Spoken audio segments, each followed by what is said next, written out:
कृषि मंत्री कमल पटेल और राजस्थान के भाजपा प्रदेश अध्यक्ष सतीश पुनिया ने संयुक्त प्रेस कॉन्फ्रेंस की। इसमें राजस्थान के प्रदेश अध्यक्ष सतीश पुनिया ने लाउडस्पीकर हटाने को लेकर बड़ा बयान दिया और कहा कि राजस्थान में सरकार आई तो लाउडस्पीकर हटा देंगे। मामले में कृषि मंत्री कमल पटेल जवाब देने से बचते नजर आए और कहा कि इसका जवाब सीएम शिवराज सिंह चौहान से पूछे। पीसीसी चीफ कमलनाथ के सरकार आने पर किसानों के कर्ज माफ वाले बयान पर कृषि मंत्री ने कहा कि कांग्रेस के सारे नेता एक्सपोज हो चुके हैं, न कर्ज माफ किया न बाकी मांगे पूरी की। मध्य प्रदेश में कांग्रेस का कोई वजूद नहीं है। कांग्रेस मुक्त भारत का नारा कमलनाथ दिग्विजय सिंह पूरा कर रहे हैं। राजस्थान में अशोक गहलोत। वहीं सतीश पुनिया ने कहा कि राहुल गांधी भाजपा को जिताने में पूरा सहयोग करते, जहां राहुल गांधी गए वहां कांग्रेस हारी। का आंकड़ा था, हम लोग 72 पर थे, कांग्रेस 99 पर थी।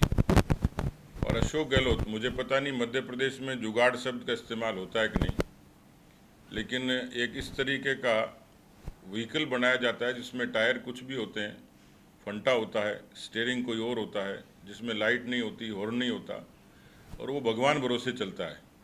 तो ऐसे ही जुगाड़ की सरकार राजस्थान में अशोक गहलोत जी के नेतृत्व में बनी। अंतर था सिर्फ 0.5% का। हम लोग 1 दर्जन से भी ज़्यादा सीटें 1000 से कम से हारे। अब इस सरकार को 40 महीने हो गए। मैं भी युवा मोर्चे के माध्यम से 90 से राजनीति में हूँ, लेकिन राजस्थान की सरकार जिस तरीके से काम कर रही, इस तरीके की नकारा, अकर्मण्य, भ्रष्ट और निकम्मी सरकार मैंने नहीं देखी। और उसके हमारे अपने तर्क भी हैं और हमारे प्रमाण भी हैं। राजस्थान के बारे में मध्य प्रदेश का मीडिया भी जानता होगा कि राजस्थान को पीसफुल स्टेट माना जाता था। दुनिया में, भारत में आने वाला हर तीसरा पर्यटक राजस्थान आता है। राजस्थान की जो समरसता, राजस्थान का भाईचारा, राजस्थान की जो कानून व्यवस्था है, वो दूसरे प्रदेशों के मुकाबले बेहतर होती थी। आज मुझे कहते हुए अफसोस है, और ये राजस्थान के लिए दुर्भाग्यपूर्ण है, कि कांग्रेस के अशोक गहलोत के शासन में पहली बार 7 लाख मुकदमे दर्ज हुए हैं। 7 लाख FIR, 3 वर्षों का आंकड़ा है। आप लोग पढ़ते होंगे नेशनल क्राइम रिकॉर्ड ब्यूरो के आंकड़े भी। और राजस्थान में जिस तरीके से लगातार दलितों और महिलाओं के प्रति अपराधों में बढ़ोतरी हुई है। एक आंकड़ा है, 18 बलात्कार प्रतिदिन होते हैं, 7 हत्याएं प्रतिदिन होती हैं।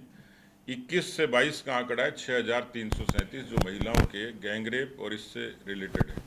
सरकार आई तो वो कह रहे हैं कर्ज माफी। देखिए, कांग्रेस, कमलनाथ, राहुल गांधी, सोनिया गांधी, दिग्विजय सिंह, सारे नेता एक्सपोज हो चुके हैं जनता के साथ। देखिए, कांग्रेस पहले घोषणा पत्र लाती थी और घोषणा जो करती थी, वादे करती थी, वो पूरे नहीं करती थी, और इसलिए घोषणा पत्र पर विश्वास उठ गया। तो पिछले चुनाव में कांग्रेस ने एक नई चाल चली कि घोषणा पत्र पे विश्वास नहीं रहा, हम कुछ भी कहेंगे तो वचन देते हैं, क्योंकि ये देश राम का देश है। रघुकुल रीत सदा चली आई, प्राण जाए पर वचन न जाए। इसलिए उन्हें वचन दिया कि हम वचन देते हैं, सौगंध खाते हैं कि 10 दिन के अंदर कर्जा माफ कर देंगे, जैसा सतीश जी ने कहा। राजस्थान में भी कहा राहुल गांधी ने, गिनती करी थी 1 2 3 4 5 9 10, नहीं तो मुख्यमंत्री बदल देंगे। लेकिन कितने महीने हो गए? 40 महीने हो गए, नहीं बदल पाए, कर्जा माफ नहीं किया। मध्य प्रदेश में यह हाल हुआ। युवाओं से कहा था कि 4000 रुपये बेरोजगारी भत्ता देंगे ढोर चराने वाले को, यहाँ तो 1 रुपया भी नहीं दिया। महिलाओं से कहा तुम्हारा समूह माफ कर देंगे। बुजुर्गों से कहा, दिव्यांग को तक नहीं छोड़ा कि 1000 पेंशन कर देंगे। एक भी वो दैनिक वेतन भोगियों से कहा रेगुलर कर देंगे। इसलिए धोखा देकर, वचन देकर लोग उसमें विश्वास में आ गए कि शायद हो जाएगा। तो हर वर्ग को उन्होंने इस तरह से किया, और उसके कारण भी सरकार में स्पष्ट बहुमत में नहीं आए। मध्य प्रदेश में तो बीजेपी को 2 लाख वोट ज़्यादा मिला, लेकिन सीटें उनकी आ गई। और इसलिए धोखा खाएगा एक बार धोखा खा सकती जनता, दोबारा कभी नहीं। और इसलिए हमेशा हमेशा के लिए कांग्रेस खत्म हो गई। और आपने देखा, जब ज्योतिरादित्य सिंधिया के नेतृत्व में जब मंत्रियों ने, विधायकों ने कांग्रेस छोड़ के बीजेपी में आए, तो कांग्रेस ने कितना आरोप लगाया कि बिकाऊ है, गद्दार है, धोखेबाज सब। उसके बाद में जो कांग्रेस में 5-5 हज़ार से जीते थे, वो भारतीय जनता पार्टी में 60-60, 65-65 हज़ार, 50-50 से जीते हैं। तो अब मध्य प्रदेश में कांग्रेस का तो कोई भविष्य नहीं है।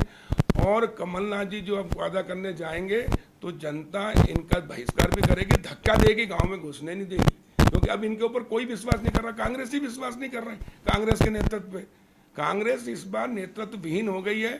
और जो मोदी जी का नारा है, कांग्रेस मुक्त भारत, यानी भ्रष्टाचार मुक्त भारत, वो पूरा कमलनाथ और दिग्विजय सिंह जैसे नेता ही कर रहे हैं। वहाँ गहलोत भी कर रहे हैं। गहलोत राजस्थान में ये काम कर रहे हैं कि सुनिए गहलोत ये काम कर रहे हैं कि उनके बाद कोई मुख्यमंत्री भविष्य में कभी आया नहीं कांग्रेस का, और ऐसे ही कमलनाथ और दिग्विजय सिंह कर रहे हैं। पूरे देश में कोयला संकट की